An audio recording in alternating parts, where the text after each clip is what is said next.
peut être dans les laboratoires de divination. Moi, je ne participe pas à ce jeu-là. Moi, j'attends qu'il y ait justement ces réunions, qu'il y ait justement ce moment-là où la commission va demander ce moment-là, vous allez choisir le bon élève de Joseph Kabila. Nous choisirons qui nous voulons. On ne va pas vous dire le bon élève de qui ou de qui. Nous déciderons à ce moment-là. Mais non, il doit être un bon élève aussi. Prise, et il n'y a aucun débat là-dessus. Le débat commencera le jour où la commission va nous dire. Parce que je ne vous entends pas poser cette question à l'opposition. Je ne vous entends pas poser cette question à la société civile qui n'est pas moins politisée que nous. Il n'y a qu'à nous qu'on pose cette question. Non. Nous attendrons au moment où tous les Congolais sont interpellés par la commission. Parce que vous êtes coincé par la Constitution, c'est ça le problème, monsieur le ministre. La Constitution, ça ne veut rien 220. dire. La Constitution ne dit pas qu'une famille politique cesse d'exister quand un de ses membres a fait 2 mandats. La Constitution donc, dit que Joseph Kabila a fait 2 mandats. Mais vous dites, vous, Joseph Kabila n'est pas seul. Il y a une famille politique. Laissez-la décider lorsque le moment viendra. Le moment n'est pas encore venu. Cessez de la harceler. Laissez-la travailler, nous travaillons. Nous construisons le pays. Lombard Mende, on revient à ce que vous avez dit. Si Kabila ne se présente plus, donc c'est possible aujourd'hui. Je n'irai pas plus loin, parce que je vous ai dit que quand la famille politique se réunira, elle prendra une décision. Ça s'arrête là. Tout le reste, c'est de la divination. Donc Joseph Kabila pourrait aussi rester, hein? Je vous dis que tout le reste, c'est de la divination. Pourrait rester, pourrait ne pas rester, nous déciderons lorsque le moment sera venu.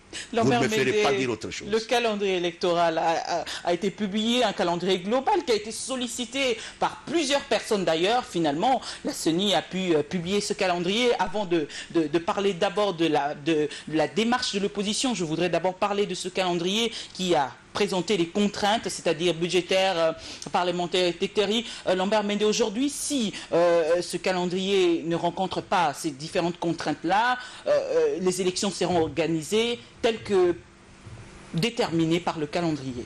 Moi, je voudrais que nous discutions de choses advenues. Très bien. Les si, ça nous désarçonne complètement.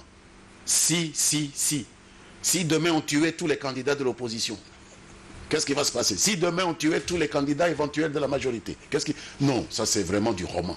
Parlons de choses claires, précises, celles qui sont à l'ordre de ce jour. La CENI a publié un calendrier. C'est sa compétence exclusive. Quand j'entends que tel groupe a publié un calendrier, mais de quel droit? Au nom de quel principe? Nous sommes ici régis par la Constitution, justement, qui donne à la CENI ce pouvoir. Justement, nous sommes ici régis par des lois. Puisque vous avez parlé de ça, on va en parler. L'opposition, cette partie de l'opposition, parce que ce n'est pas toute l'opposition, cette partie de l'opposition est allée proposer son calendrier après que la CENI ait publié. publié. Après que la CENI ait publié.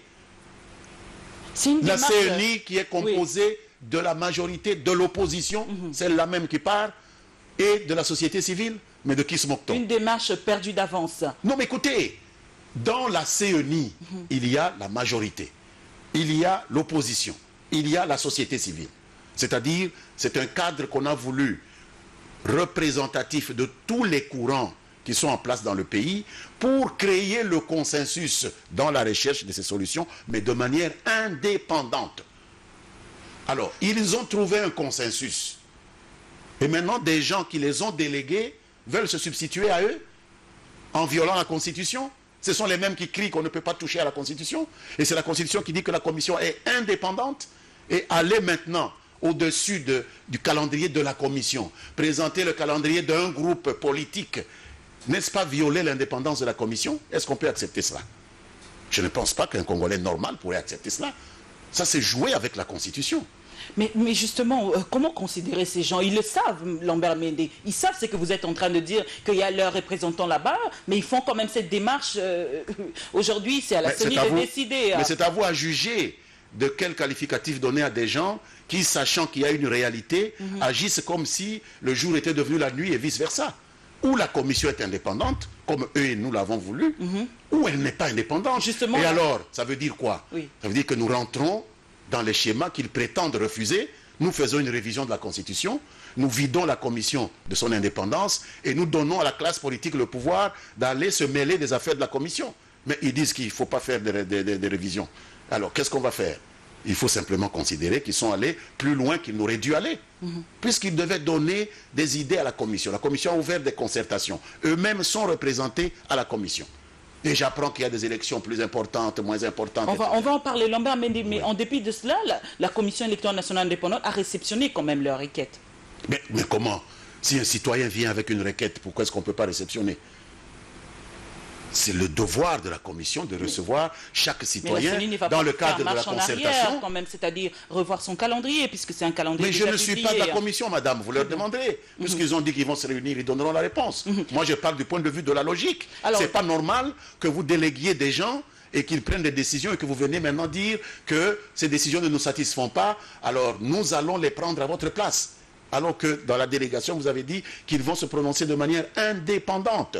C'est ça mon problème. Mais je ne peux pas décider au nom de la commission. Alors, nous verrons bien ce qu'elle fera, puisqu'elle est indépendante. Le contenu de sa requête, c'est-à-dire de la requête de cette partie de l'opposition, fait état d'une sorte de découpage, il faudrait le dire. C'est-à-dire les élections présidentielles qui sont plus importantes, en tout cas selon cette partie de l'opposition, doivent être organisées. Et la CENI devrait revoir un peu d'autres élections, Lambert Mende. J'ai appris qu'effectivement, le fonctionnement des institutions comme l'Assemblée nationale et le président de la République sont constitutionnels et que les autres ne seraient pas constitutionnels. Madame, je voudrais que nous lisions ensemble quelques dispositions de la Constitution. Il ne faut pas prendre les gens pour des canards sauvages. Vous avez l'article 3 de la Constitution. Les provinces et les entités territoriales décentralisées, c'est-à-dire celles pour lesquelles on veut faire les élections locales. C'est dans la Constitution. De la RDC sont dotées de la personnalité juridique et sont gérées par les organes locaux. Et on les cite. La ville, la commune, le secteur et la chefferie. Gérées par les organes locaux, c'est-à-dire par des pouvoirs locaux. Et à l'article 5 de la Constitution, on dit que tout pouvoir émane du peuple. Alors, comment veut-on que nous ayons 10 ans après cette constitution, des villes, des communes, des secteurs et des chefferies qui ne sont pas gérés par des gens qui ont été désignés par le peuple. Et nous disons que ce n'est pas constitutionnel. C'est constitutionnel. C'est la Constitution qui exige qu'il y ait des villes, des communes et des provinces gérées par des organes locaux. Et c'est la Constitution qui dit que tous les organes de l'État ne peuvent émaner que du choix du peuple souverain qu'il exerce par élection. Indirectement, ou par élection directement, ou par ses représentants indirectement. Alors, ces bourgmestres qui sont là, ces maires, ces chefs de secteur, ils ont été désignés par qui? Par nous, le pouvoir central. Nous aurions pu trouver satisfaction à continuer à ce que nos amis puissent diriger ces entités. Mais pour respecter la Constitution, nous devons faire désigner ces gens, comme la Constitution l'oblige, par voie électorale. Deuxièmement, ils disent que la loi, c'est différent, on peut violer la loi et pas violer la Constitution. Mais je vous envoie à l'article 74 de la Constitution. Excusez-moi.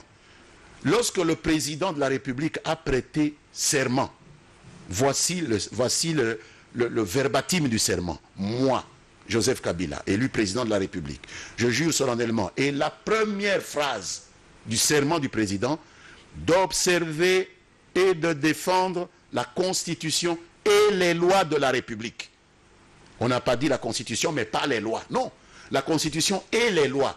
Et l'élection, à la base, est prévue par une loi organique que nous avons adoptée. Alors, comment peut-on venir dire que la Constitution peut être respectée, mais pas la loi? Contraintes constitutionnelles. Il y a aussi les contraintes légales.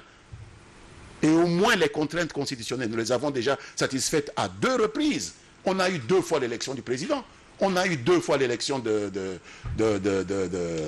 mais les contraintes constitutionnelles, des députés. Les contraintes constitutionnelles, ça pourrait aussi être que Joseph Kabila, il n'y a pas assez de moyens pour l'organisation des élections. Joseph Kabila reste, c'est ça aussi. Alors parlons des moyens. Ne parlons pas de contraintes constitutionnelles et faire comme s'il n'y a plus de loi. De contraintes budgétaires. Non, mais ils n'ont pas parlé de contraintes budgétaires, ils parlent de contraintes constitutionnelles. Parce qu'on veut toujours répéter ce que nos maîtres, ce qu'ils ont considéré comme nos maîtres disent. Il y a un petit envoyé international qui est venu ici dire que il y a une élection qui est constitutionnelle et les autres ne sont pas prévus par la Constitution. Comme si dans son propre pays, il n'y a que la Constitution, il n'y a pas de loi. La loi est aussi importante, même si dans la hiérarchie, elle est en dessous de la Constitution. Justement, on va en parler. Aujourd'hui, plusieurs chefs d'État africains sont concernés par ce problème, justement, de 2016. Il doit partir. Pourquoi cette pression sur Joseph Kabila? Pourquoi ils ne voient que Joseph Kabila? Il y en a d'autres qui sont là avant Joseph Kabila, qui ont débordé, qui ont été là, qui sont devenus, qui ont pris racine. Pourquoi seulement Joseph Kabila qui est encore là? Pourquoi seulement lui? C'est d'autant plus curieux, madame, que si vous regardez le calendrier, lisez un peu Jeune Afrique de cette semaine, ils ont mis le calendrier de toutes ces élections. En dehors de la durée, des gens qui ont fait 20 ans, presque 30 ans, etc., dont personne ne s'occupe. Vous voyez le chronogramme. Quelle est l'élection qui vient en dernier lieu?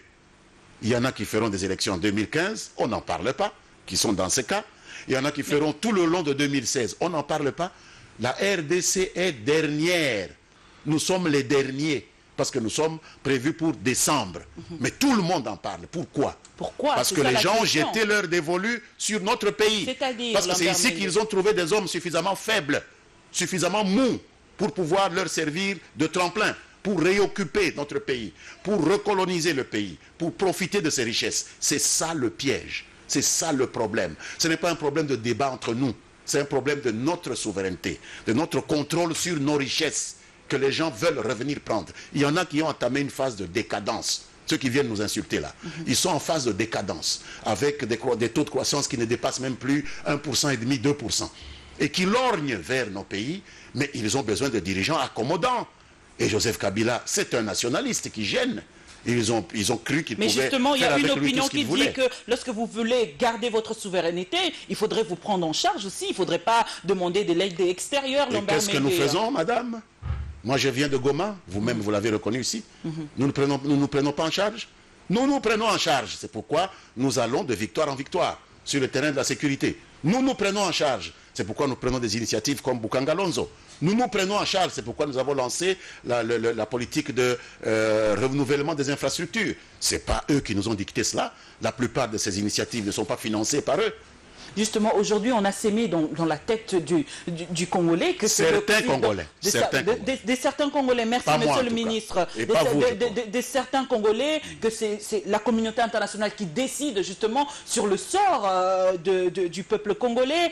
Aujourd'hui, Lambert Mende, l'opposition, a été invité même aux États-Unis d'Amérique par Herman Cohen. C'est simplement le complexe de dire que c'est en Europe ou aux États-Unis qu'on fait les rois. En tout cas, c'est ce qui est dit ici. C'est infantile. C'est vraiment infantile. Hein? C'est peut-être des gens qui ne connaissent pas bien la géographie, la morphologie politique de tous ces pays-là qui s'imaginent cela. Aucune de ces personnes ne viendra ici voter. C'est les Congolais. Les Congolais doivent savoir que c'est eux qui détiennent le sort de celui qui sera le chef de ce pays. On va évoluer. Herman Cohen les a invités à l'ordre du jour. Comment vous choisirez un candidat? Lobbyiste d'un pays voisin. Lobbyiste d'un pays voisin. Quel est l'intérêt de ce pays-là à ce que les affaires congolaises s'arrangent? Ce candidat qui vont se choisir sous les directives d'un pays voisin, il viendra faire la politique de quoi? Des Congolais? Ou de celui qui les aide à trouver soi-disant leur candidat commun? Ce n'est pas le gouvernement américain. Il ne faut pas raconter des histoires. Donc, le problème du gouvernement américain ici, c'est la sécurité de la région des Grands Lacs. C'est de ça qu'ils se préoccupent. Et on le leur a dit quand ils ont voulu chercher des rendez-vous en haut lieu.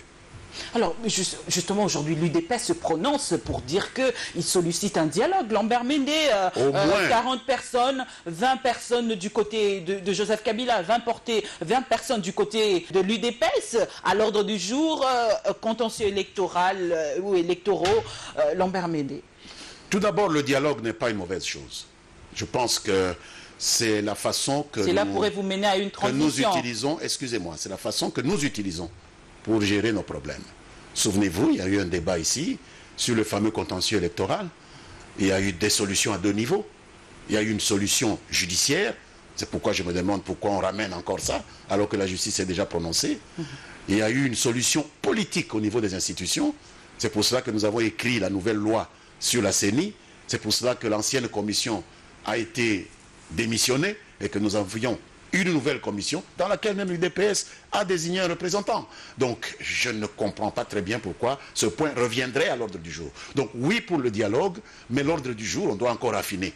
Il ne faut pas venir amener des points qui ont déjà été réglés ou des points qui vont nous amener à modifier la Constitution, puisqu'il faut quand même lire. C'est-à-dire, il faut lire ce projet de l'UDPS, il y a beaucoup de points. Si on doit les suivre, il faut modifier la Constitution. Mais je croyais que tous les problèmes que nous avons, c'est parce que quelqu'un a fait semblant un jour que la Constitution serait modifiée. Alors, pourquoi l'UDPS serait autorisé à modifier la Constitution? ce dialogue pourrait permettre à Joseph Kabila d'aller en modifiant la Constitution? Non, madame. Joseph Kabila n'a aucune intention de toucher à la Constitution. Non, non, non, il l'a déjà dit. Donc, ayons des débats sur la possibilité de réaliser le calendrier électoral. Mais justement, la possibilité, il y a aussi une possibilité de permettre à Joseph Kabila de rester au-delà de 2016 sans violer la Constitution. Mais ça, c'est le débat. Mais il ne faut pas déjà donner les points d'accord. Comme vous n'avez pas encore discuté avec quelqu'un et vous donnez déjà les conclusions. Le principe, c'est d'abord que nous tous acceptions de nous asseoir autour d'une table. Et sous quelle forme? Nous n'irons pas nous asseoir autour d'une table convoquée par quelqu'un de la MONUSCO. Ça n'a aucun sens. C'est nier l'existence du pays. Or, la formule de l'UDPS prévoit cela, de nous placer sous la tutelle de la MONUSCO. Nous sommes un pays avec des institutions qui avons reçu mandat de gérer le pays. S'il y a des initiatives à prendre pour ramener la paix, c'est nous qui prenons les initiatives au nom du peuple. Nous ne pouvons pas abandonner le mandat qu'on nous a donné entre les mains de fonctionnaires internationaux. Ça, nous ne pouvons pas accepter. C'est un point de discussion. Mais l'idée du dialogue est une bonne chose. Vous soutenez l'idée du dialogue, mais pas l'ordre du jour de l'UDPS. Voilà. Monsieur le ministre, vous avez déjà répondu à cette question dans une de vos conférences de presse, mais il y a eu une sorte de réplique de l'autre côté de l'opposition que leurs numéros parlementaires ont été bouchés. Ils sont allés voir l'opérateur cellulaire, leur opérateur cellulaire, pour poser les problèmes. Ils avaient dit que les problèmes n'étaient pas à leur niveau, et surtout que leur numéro a été identifié. Vous allez parler d'un problème d'identification des numéros. Je parle de l'opposition qui serait victime de cela.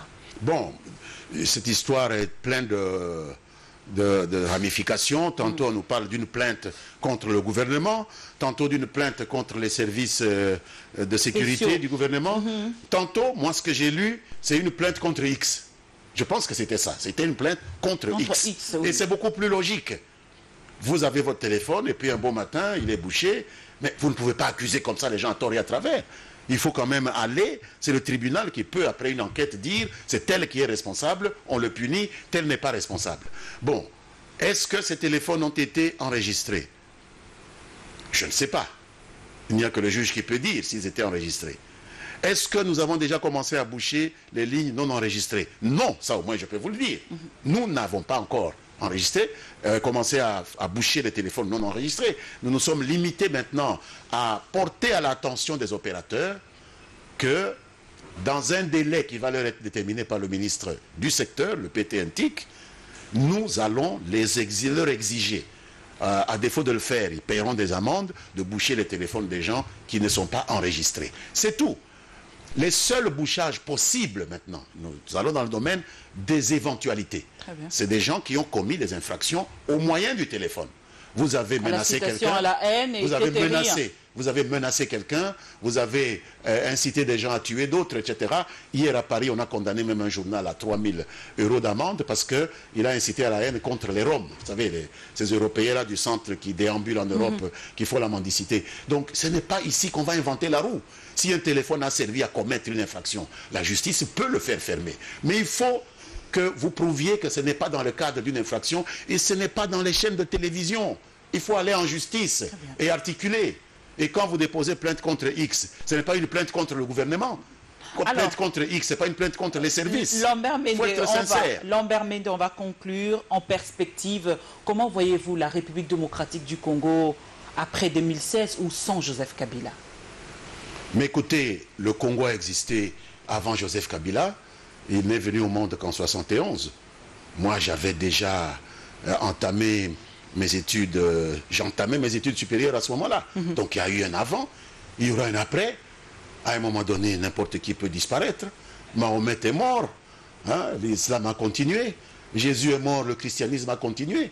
Lumumba est mort, le Congo indépendant a continué. Donc il ne faut pas ramener les problèmes d'un pays à la dimension d'un individu comme l'opposition le fait. Hein, si Kabila reste, si Kabila ne part pas, si Kabila part, donc ce sera vraiment l'aube de je ne sais quel grand soir et tout ça. C'est tout à fait inapproprié dans les affaires d'un État que de les ramener au diapason d'un individu que vous aimez ou que vous n'aimez pas, etc. Peu importe. S'il partait, il sera en tout cas le premier président qui serait en vie en République démocratique du Congo. Je pense que cela pourrait peut-être constituer une fierté pour les Congolais. Lambert Mende, merci beaucoup d'avoir répondu à notre invitation. À vous également, mesdames, messieurs, merci de l'attention que vous avez bien voulu nous accorder. Vous allez suivre cette émission en rediffusion demain samedi à partir de 10h juste, mais si tout va bien, sur la radio-télévision nationale congolaise, sur le net. J'ai été très ravie de vous présenter cette émission. Ça sera avec le même plaisir.